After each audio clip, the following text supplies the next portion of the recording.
This weekend, we're in Willow Slough, an area known for fishing and hunting.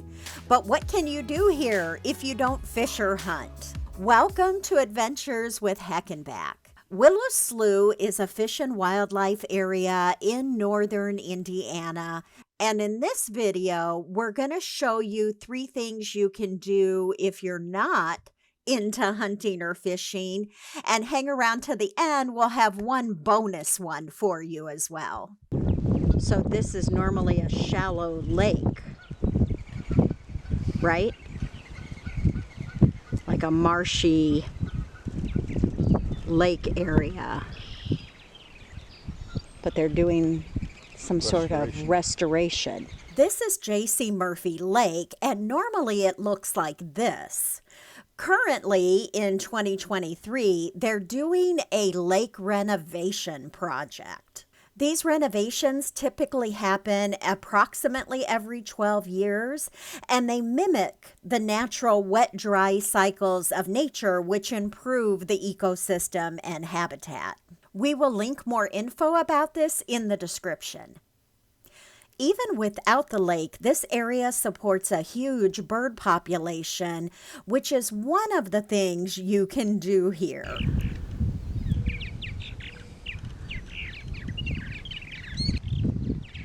There are over 250 species of birds, including the rare black rail, which was originally discovered here at Willow Slough through audio recordings. They apparently have a distinctive call. Oh, I didn't see the one on the other side over there. Well, one just came across. Yeah, I saw that one. I didn't realize there was one way up there. I guess you could say geese also have a somewhat distinct but annoying call.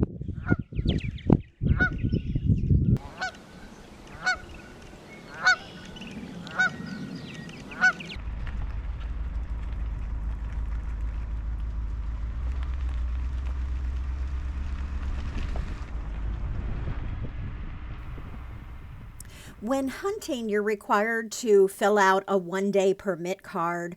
When you're just visiting, it's not required, but they still request that you do that so that they can see how the property is being used. Did you find me some maps, baby? Mm-hmm. You can pick them up at the headquarters office, but there are also boxes located throughout the property. You just fill out the card and then drop it in the box before you leave. So there's what the lake usually looks like. So here's where we're going to go, right here. The second thing you can do here is hiking. There are numerous developed hiking trails. So here's one area. This is 6. 6A should be the next one. Is that what we're going for? Yeah.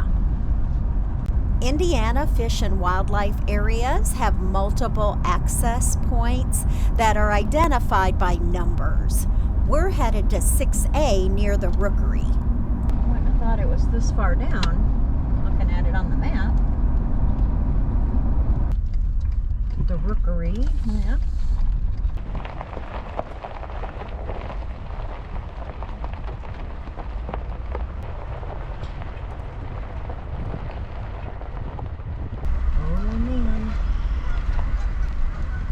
Happy with you.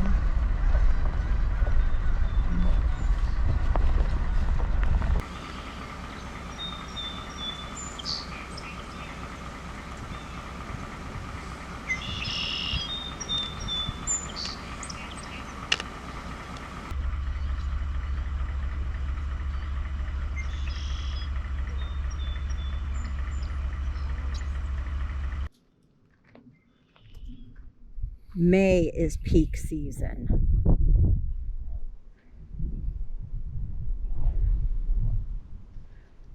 Well, we'll walk a little bit down, see if we see any.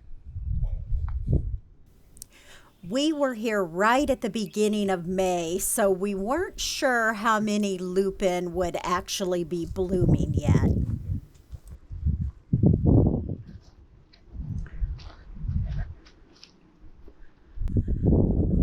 Little flowers over there. Those aren't lupins, but they're still pretty. Spring flowers.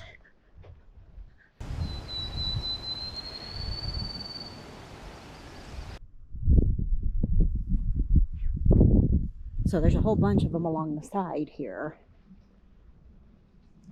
I could be wrong, totally.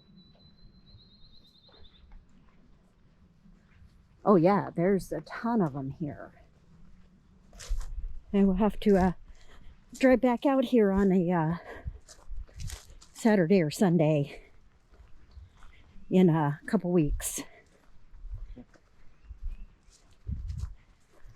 Oh, there's, yep, those are lupins.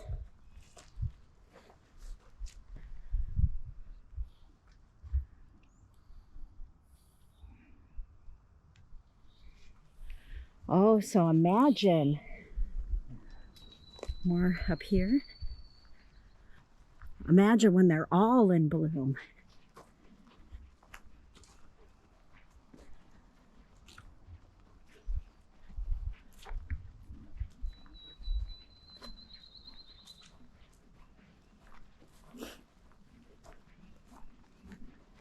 I mean, because they're just everywhere. Mm-hmm.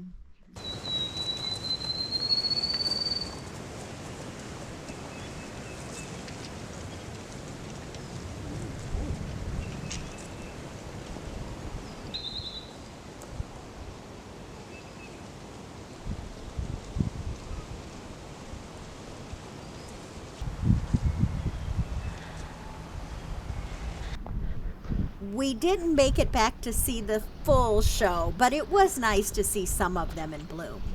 There are several other developed hiking trails, and one of the nice things about a fish and wildlife area is that you really can hike anywhere. Off of every parking area, there are lanes or paths for hunters to use, and anybody can hike on them, but you do have to be aware of hunting seasons. Okay, what does it say? For your safety, only registered turkey hunters are allowed in the field before noon during turkey season. Oh, okay. So it's not like you're allowed in the parking lot. No. Not in the field.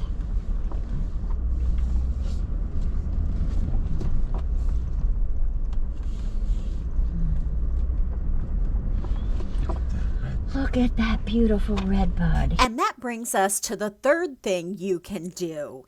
If you're not into fishing or hunting, it's still worth coming out here to explore the area. Both in the fish and wildlife and in the surrounding area, there are lots of interesting things to see. Oh yeah, I've been a fire there. Wonder if it's prescribed? Probably. What are the Mayflower, Maypops? Oh, yeah. See a bunch of them back there. Yeah. Mayapples. Mayapples. Yeah, maypops is something different. That's like a tropical flower or something, I think. But yeah, mayapples. A deer in the wild. In its native habitat. Doing some clearing out. Right next to Willow Slough is an area known as Kankakee Sands. It's owned and managed by the Nature Conservancy, but sort of in partnership with Fish and Wildlife. There are hunting rights in Kankakee Sands as well. And there are numerous things to see and do in Kankakee Sands. What is it? So this is part of Kankakee Sands. And from what I'm reading, so there used to be a town here. So this is my favorite trail at Kankakee Sands. Partially shaded, relaxing hike. Really enjoyed short trail. I've lived in northern Indiana my whole life and never realized there was a town that is no longer a town. So apparently, cool place to walk around for a bit. Oak savanna habitat, little history signage to go along with it. Says easy trail. This is the Conrad Station Trail. It runs through the former town, now ghost town, of Conrad, which was first established or plotted in 1908. The founder of the town was Jenny Conrad, and it survived for about 30 years until she passed away. There is more to this story, though, than just the town, including family squabbles, changing landscapes, and of course, outlaws in hiding. We're going to share that story with you in the next video. If you're more into urban exploring, we found several things in the area that we thought were intriguing. Old grain elevator, no longer in use.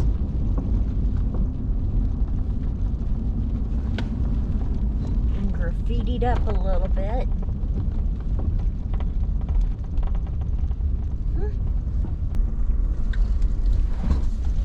Ghost Girl.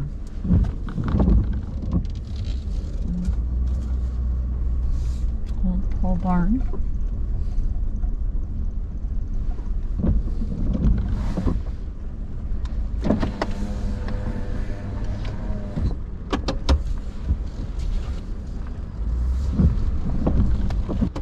So you can see from the graffiti, it must be like a challenge who can get up the highest.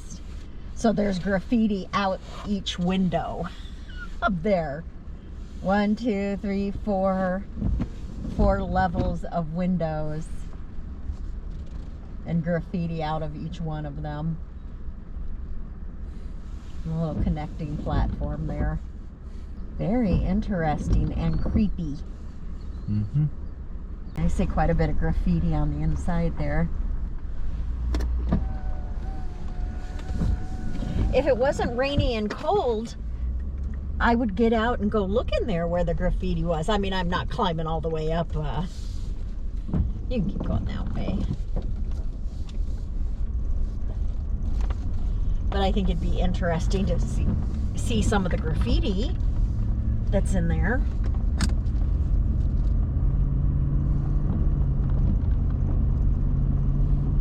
Oh, there's no trespassing sign right there on that side.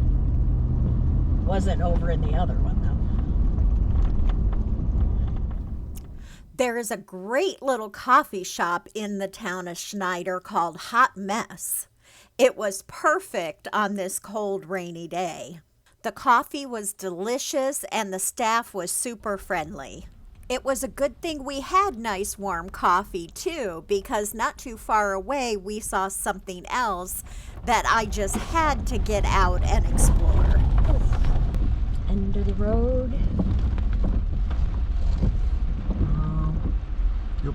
Used to be something back here, huh? I mean, I was going to say, go on up there and turn around up there if you feel like it's safe to do it. looks like something went back that way. There's a bridge or something. Yeah, go ahead and back up by that and we'll look and see what it is.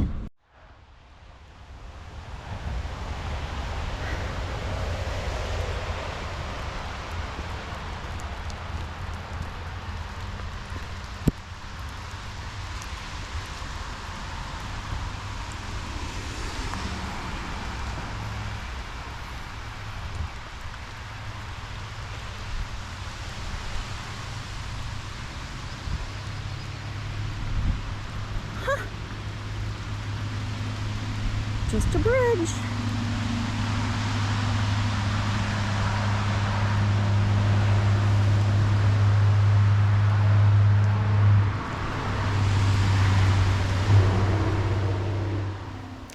This is just a little canal that runs parallel to the Kankakee River.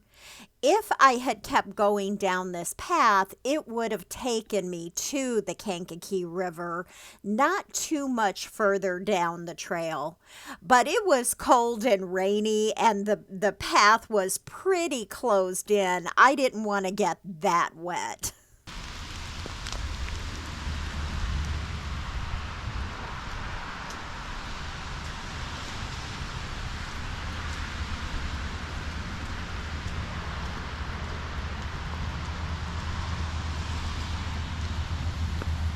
On the other side of 41, right on the Indiana-Illinois state line, we found an even more interesting bridge. Clear your way. Yes.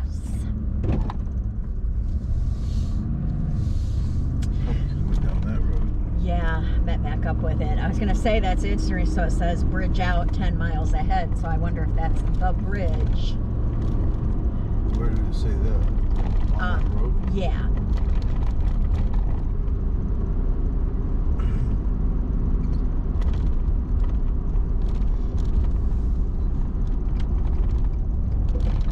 That's it? So, yeah. So this is State Line Road. 1 mile ahead. Bridge out 1 mile ahead.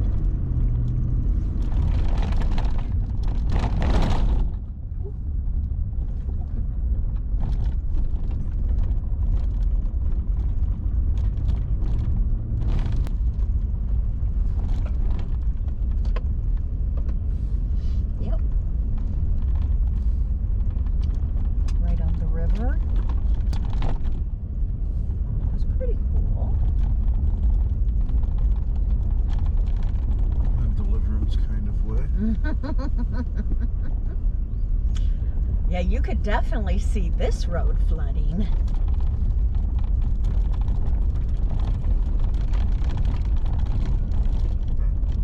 Probably is. Huh. Got a little bit of pavement.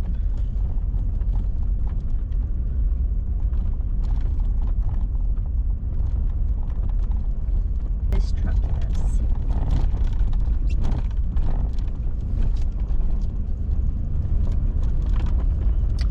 There's Park on the other side.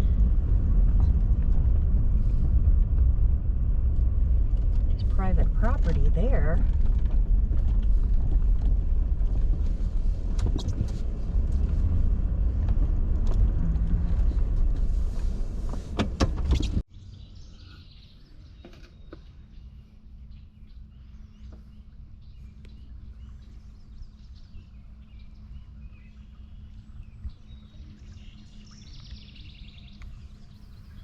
This is State Line Bridge over the Kankakee River.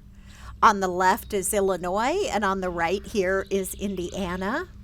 Across the river is State Line Park, and it's really interesting because the park is in Indiana, but you can only get to it from State Line Road.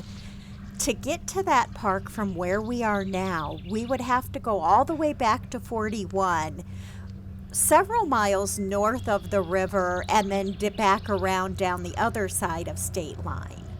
To get there from the Illinois side, we would have to go back out this gravel road and then all the way into the town of Moments to cross over the river and loop back around.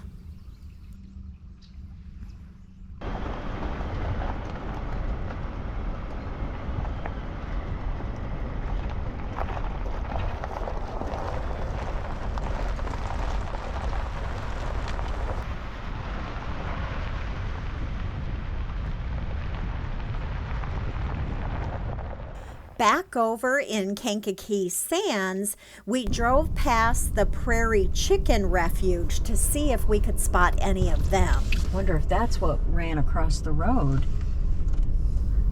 Unfortunately, we weren't able to spot any.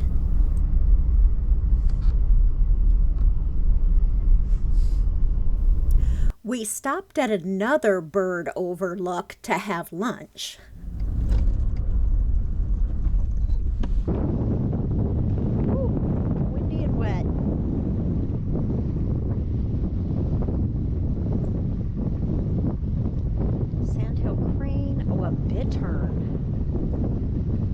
Lots of red-winged blackbirds. Only radio station we get out here.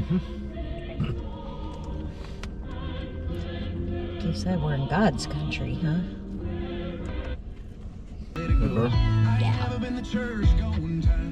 Yeah. Oh, that's pretty funny. So from gospel music to country songs saying I ain't the church going type. That's pretty funny. listening to the rain. We may be weird, but we love to sit in the truck and just listen to the rain. It was a peaceful lunch with great company. Our last stop of the day was the Kankakee Sands bison area. There is a south and a north pasture, and the bison are used for prairie management.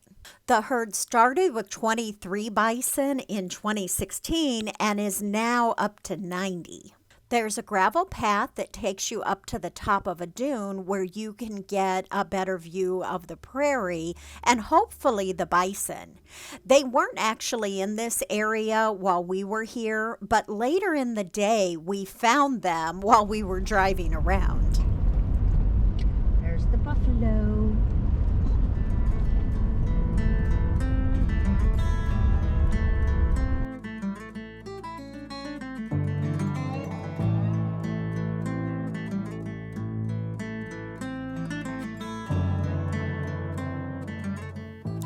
After finding the buffalo, we headed back to the campground at Willow Slough where we were going to try out a new omnia recipe. But I promised you a bonus idea. If you're camping at Willow Slough and you don't want to make dinner, there is some place you can try. Right across from the entrance to Willow Slough is the Hideout Bar and Bait. It looked like a really interesting place. They have some cool outdoor areas, and from all the reviews we've read, it's a super friendly place. We didn't check it out this time, but we would definitely give it a try. Thank you so much for joining us on this weekend adventure. If you're in the area, we hope we gave you some ideas for some things you might want to check out. And if you're not in the area, maybe we inspired you to explore what's around you. We were actually really surprised by how many interesting things we found. In the next video, we'll tell you the story of Beaver Lake and Bogus Island. We hope you'll join us for that one. Thanks again so much for watching, and we'll see you in the next video. It is a little ridiculous that NIPSCO does not have meters.